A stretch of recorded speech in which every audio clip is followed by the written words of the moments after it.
Welcome. Adil एक sir सवाल। जी, बहुत शुक्रिया। आदिल एक जो सवाल चल रहा है वो है ओथ का, कसम का। और 2 बहुत बड़े हमारे इंस्टीट्यूशंस हैं। एक तो आईनी इंस्टीट्यूशन है, वो है अदलिया, जो कहती है कि जी वो उन्होंने कसम उठाई है कि हम प्रोटेक्ट करेंगे, प्रिज़र्व करेंगे, डिफेंड करेंगे आइन को, कि जी हम हर तरीके से इसको महफूज़ रखेंगे। ये हमारे अदलिया का की कसम है आइन के तहत।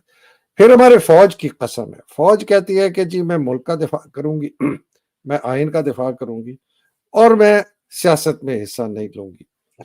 हमें कहीं भी इन 2 ओथ की इस वक़्त पासदारी नहीं नज़र आ रही। पहले मैं आपसे पूछना चाहता हूँ अदलिया के ओथ की कि ये अदलिया ने जो ये ओथ लिया और हम नहीं देख रहे जिस तरह आपने देखा है, ये 90 दिन का इलेक्शन नहीं हुआ, मिलिट्री कोर्ट सब बाकायदा पिटीशन डाल दी है सुप्रीम कोर्ट में कि जी जो लोग हैं उनके ट्रायल शुरू हैं और जिनको छोड़ दिया जाएगा, जो बेगुनाह हैं उनको छोड़ दिया जाएगा। इस तरह की एक पिटीशन का मेरे पास पेज आया और आपने देखा कि तकरीबन नूरा कुश्ती हो रही है, ये कर रहा है फाइज़ ईसा।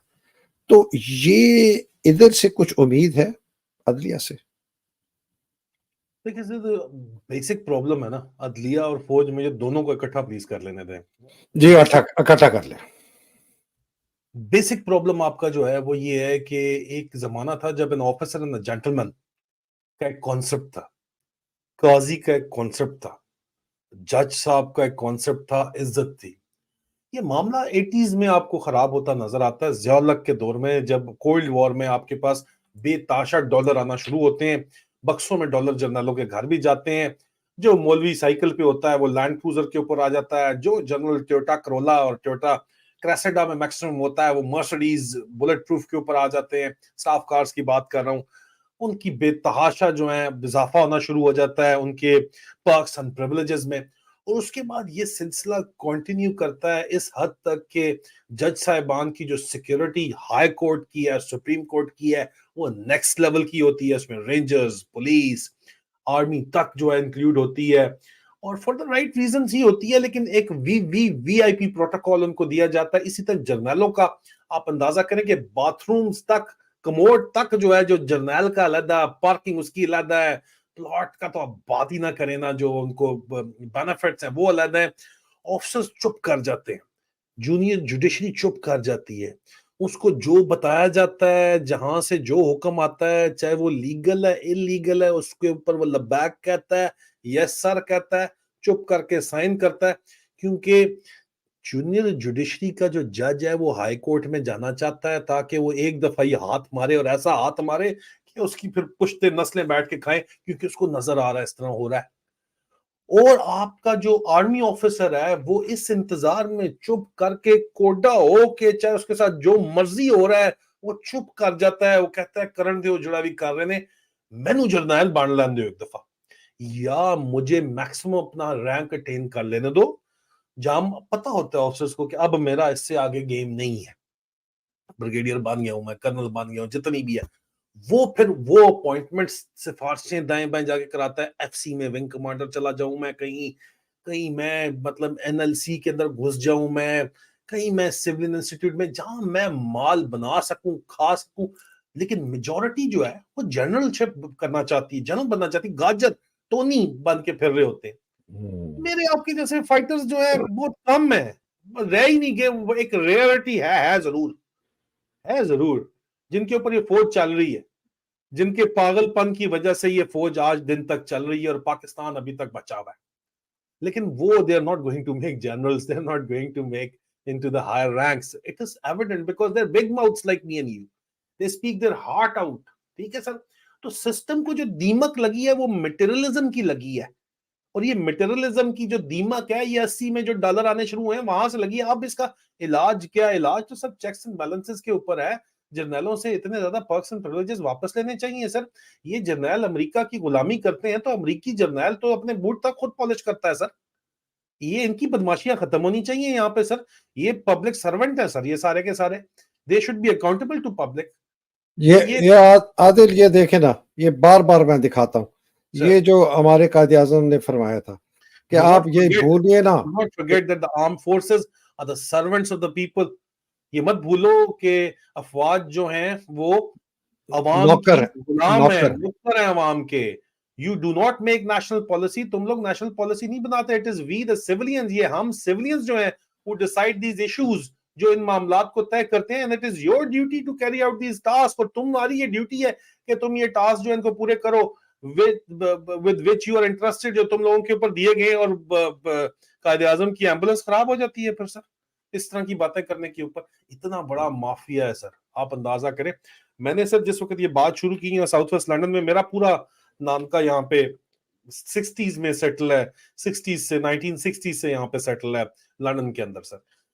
मेरे अपने कजन जो यहाँ पे बॉर्न एंड ब्रॉट अप है, प्राइवेट एजुकेशन है उनकी सर, बड़े जबरदस्त किस्म के ना, मतलब ऑक्सफोर्ड वगैरह से पढ़े हुए, वेल अवेयर तो हैं। उन्होंने मुझे कहा, हमने कहा यार why are you taking on the biggest mafia in the world? The biggest mafia in the world, mind you, biggest mafia in the world is not the Russian oligarchy. They are not the Italians. They are not anybody else. They are the सब Pakistan army, the सबसे बड़ा generals. दुनिया का बदमाश Pakistan army है और उसके ये जर्नैल। दुनिया बोलती है सर, आप अंदाजा करें, ये रेपुटेशन है कोई सर। अच्छा, वो आया पाकिस्तान, आके देख के गया, उसके वालिद साहब हाईएस्ट रैंक्स के ऊपर पाकिस्तान में भी रहे, मेरे मामू सगे। अब मैं सिर्फ आपको बता रहा हूँ, एक जस्ट कोटिंग एन एग्जांपल। ये रेपुटेशन है आपकी, ये आपकी इज्जत है, ठीक है। और ये आपका जो है मतलब एक आप ऑर्गेनाइज मॉब है, और क्या है, आप ऑर्गेनाइज व्हाइट कॉलर क्रिमिनल्स हैं, ये आपकी रेपुटेशन है। मर्सनरीज हैं आप, ये आपकी रेपुटेशन है। किराए के गुरीले हैं। किराए के गुरिल्ले हैं आप सर। तो फिर आप मुझे बताएं ना कि व्हाई वुड यू। और ऊपर से सर सबसे बड़ा जो इसके अंदर जो सबसे बड़ा मसला है आपकी जुडिशरी का भी, एक 139 नंबर आपकी जुडिशरी का दुनिया में सर 144 में से। क्यों है? वजह यह है कि आप नवाज शरीफ को जिस तरह आपने ला के गोदी में बिठा के उधर मीनार पाकिस्तान भी पहुंचा दिया, और पुलिस अफसरों उस से पे सलूट बात भी आपने करते हैं करवा अभी, दिए। हाँ, उस पे आप बात अंदाजा करते करें हैं। सर, एक तो ये है सर इशू, ठीक है। दूसरा इशू यहाँ पे है कि आपका अपने अफसरों को आप खुद्दू लगाते हो, जूनियर ऑफिसर्स को आप जज्बा जहाद के पीछे उनकी जानें जाया करवाते हो। और जो समझदार नहीं है, पीछे से एमसीजे से नहीं आया हुआ ना, या कैडेट कॉलेजेस से नहीं आया हुआ, सीख एमसीजे के नहीं आया हुआ। लोगों के लिए मिलिट्री कॉलेज जेलम। जी सर, जो मिलिट्री कॉलेज है, मैं I got nothing against them, मेरे दादा इज आलमगीरियन, माय मामूज आर आलमगीरियंस।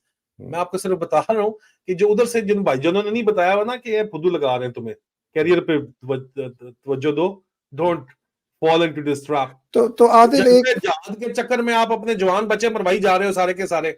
अल्टीमेटली आप हो क्या? You're a mafia. तो तो तो तकलीफ है, आदिल तकलीफ है, सच है, लेकिन सच तो यही है। सच है। मैं इसी तकलीफ बात की सवाल एक पूछ रहा हूँ। तो हमें, मुझे और आपको लोग कहते हैं कि जी हम अफवाज पाकिस्तान के खिलाफ बात करते हैं।